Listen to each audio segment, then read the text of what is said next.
Historias de la economía.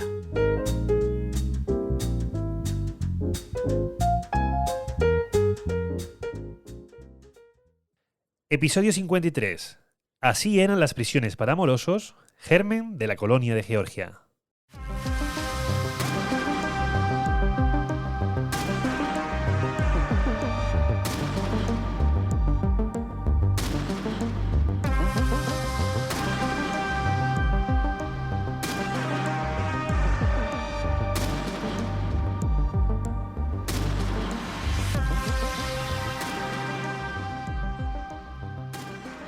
Aunque pueda parecer lo contrario, la morosidad no es un fenómeno reciente. Es más antigua incluso que el propio dinero, ya que hasta en la época del trueque y el intercambio de bienes, cuyo pago en ocasiones se aplazaba, ya se producían situaciones de impago de deuda. Lo que ha evolucionado en este tiempo es la forma de tratar a dichos morosos. En aquellos tiempos pretéritos, las normas más primitivas, o incluso la inexistencia de las mismas, provocaban que estos conflictos acabasen resolviéndose por medio de la violencia, llegando en muchas ocasiones a provocar la muerte del moroso si no podía afrontar sus deudas. Con el paso del tiempo, las condenas por delitos de morosidad fueron evolucionando y humanizándose. Así, en la antigua Roma, podías acabar esclavizado para saldar una deuda pendiente, mientras que, más adelante, a los morosos se les humillaba en público para señalarlos y avergonzarlos.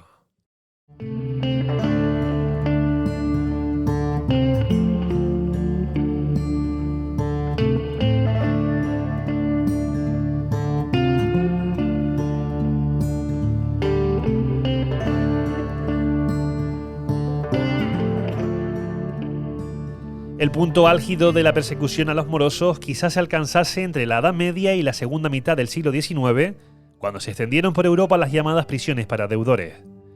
En ellas eran encerrados los morosos condenados y, en ocasiones, se fijaba un tiempo de estancia, aunque lo más normal era que los reos solo lograsen la libertad tras cancelar su deuda. El objetivo de estas condenas no era tanto hacer cumplir al sancionado con la obligación de pagar, sino presionarle para que acabase revelando bienes que tuviera ocultos o escondidos. En Europa fueron conocidas las prisiones para deudores de Alemania, que usaban este castigo como método para obligar a que pagasen y, en otras ocasiones, para que no pudiesen huir y asegurar así su asistencia al juicio contra ellos. Llegar a este punto era muy deshonroso para el deudor.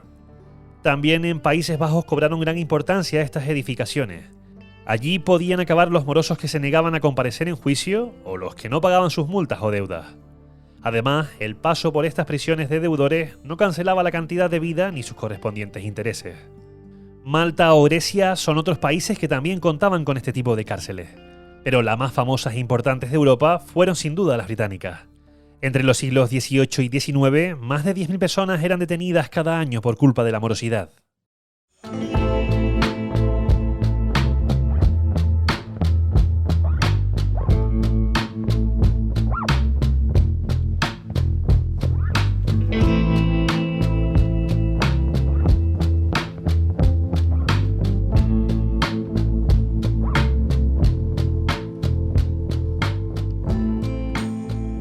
Y como en tantos y tantos aspectos de la vida, dentro y fuera de la cárcel, los humildes lo tenían más complicado que los miembros de familias más pudientes. A los pobres, aunque estuvieran condenados por deudas míseras, les era imposible saldarlas y muchos acababan muriendo en prisión. Además, al ser una carga para los guardianes, que no tenían forma de aprovecharse de ellos, eran tratados con brutalidad. La única opción para ellos era la caridad. Para ello, se habilitaban estas prisiones de deudores una habitación con una reja que daba a la calle, a través de la cual podían pedir limosna a los transeúntes. Las condiciones eran algo mejores para los encarcelados bien posicionados a nivel económico, ya que muchos sobornaban a los guardianes que, debido a sus bajos salarios, estaban abiertos a este tipo de acuerdos.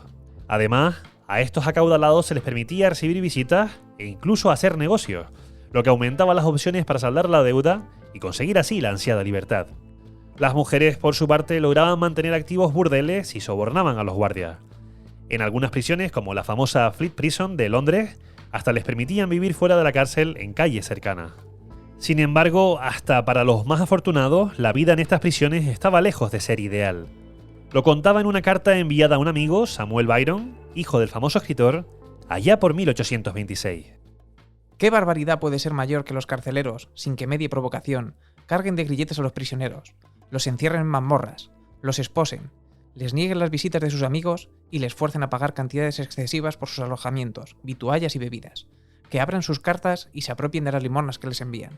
La prisión por deudas inflige una mayor pérdida al país en forma de desperdicio de potencia y energía que los monasterios y conventos en el extranjero y entre los pueblos católicos. Holanda, el país más incivil del mundo, trata a los deudores con benevolencia y a los malhechores con rigor. Inglaterra, en cambio, se muestra indulgente con los asesinos y ladrones, pero a los pobres deudores se les exigen imposibles.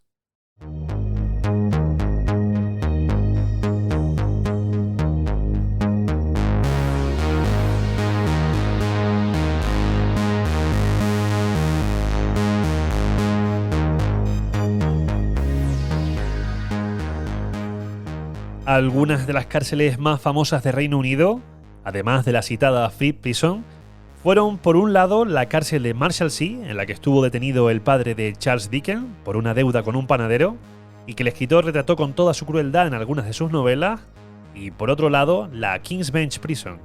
No obstante, la más conocida sin duda fue The Clink, quizás la prisión más antigua de Reino Unido.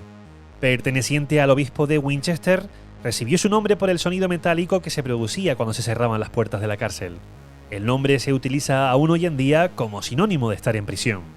El general británico James Oglethorpe, miembro del Parlamento, conoció las condiciones de las prisiones de deudores a través de un amigo suyo condenado por moroso. En 1728 presidió una comisión de investigación que descubrió que, como ya imaginaban, se debía mejorar las situaciones de estas cárceles y dar salida a los morosos detenidos, ya que dicha reclusión impedía poder recuperar el dinero que debían. Esta comisión logró una modificación de las leyes que hizo que muchos morosos fueran puestos en libertad tal y como se había pedido. ¿Cuál era el problema? Que nadie contrataba a los deudores. Sin salida, muchos acababan delinquiendo para volver de nuevo a prisión.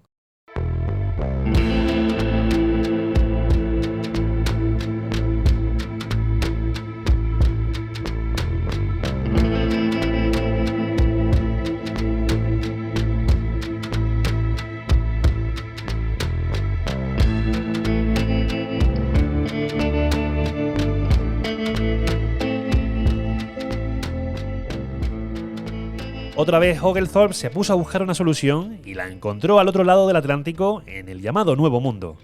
Junto a un grupo filantrópico creó el Patronato para el establecimiento de la colonia de Georgia, y así solicitaron al rey Jorge II la Carta Real y la concesión de tierras para dicho establecimiento. De esta manera, la metrópoli ahorraba los gastos de manutención de la cárcel, se libraba de potenciales delincuentes, reforzaba sus posiciones en América y, por si fuera poco, con el nombre de la colonia, Georgia, se lanzaba así un guiño al rey. En abril de 1732, aprobaron la propuesta. En noviembre de ese año, Oglethorpe partía rumbo a América con una tripulación formada por 100 colonos, en su mayoría morosos, pero también con reclusos perseguidos por cuestiones religiosas.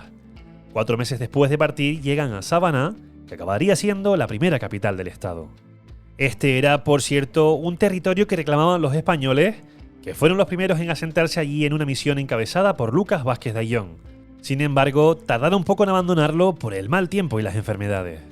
Fue Pedro Menéndez de Avilés, el adelantado, el que a mediados del siglo XVI consumó la conquista definitiva tras vencer a los franceses. No obstante, España, que no le veía gran valor a la región, ni siquiera protegió militarmente la zona en manos de órdenes religiosas.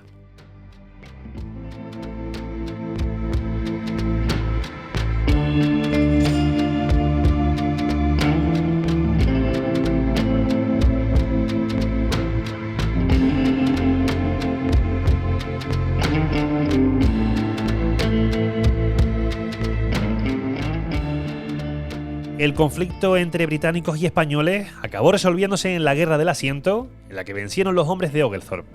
Además, el comandante inglés fue capaz de resolver de forma amistosa los problemas con los nativos. También estableció normas muy avanzadas para la época en la región, incluyendo la igualdad agraria para apoyar y perpetuar la agricultura familiar y, sobre todo, la ilegalización de la esclavitud. Durante 10 años, la colonia sobrevivió siguiendo la normativa desarrollada por Oglethorpe, pero en cuanto este regresó a Londres, todo se vino abajo en aquel territorio de ideas utópicas. Sin esclavos, la mano de obra se reducía a la de los propios colonos, una condición que, decían, limitaba su productividad respecto a la del resto de colonias. Sus vecinos de Carolina del Norte y del Sur prosperaban gracias al cultivo de maíz y arroz, explotando mano de obra esclava, mientras que en Georgia no lograban producir lo suficiente como para exportar, y el alto precio de los productos importados les llevaba a recurrir al contrabando de productos españoles a través de Florida. Así, olvidando su pasado en prisión y las penurias que habían vivido, decidieron levantar la prohibición y recuperar a los esclavos. Aprendieron que esta era la fórmula más rápida para aumentar sus beneficios.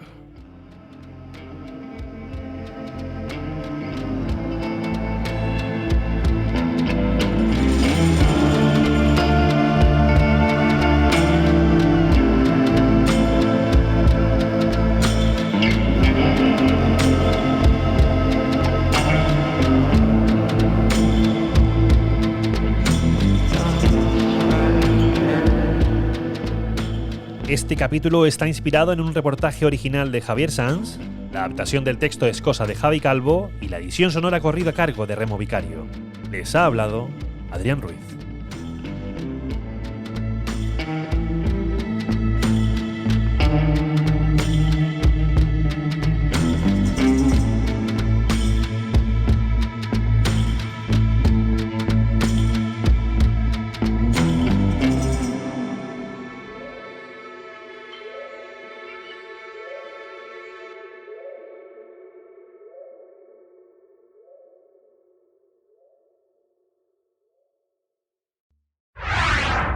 El Economista Podcast.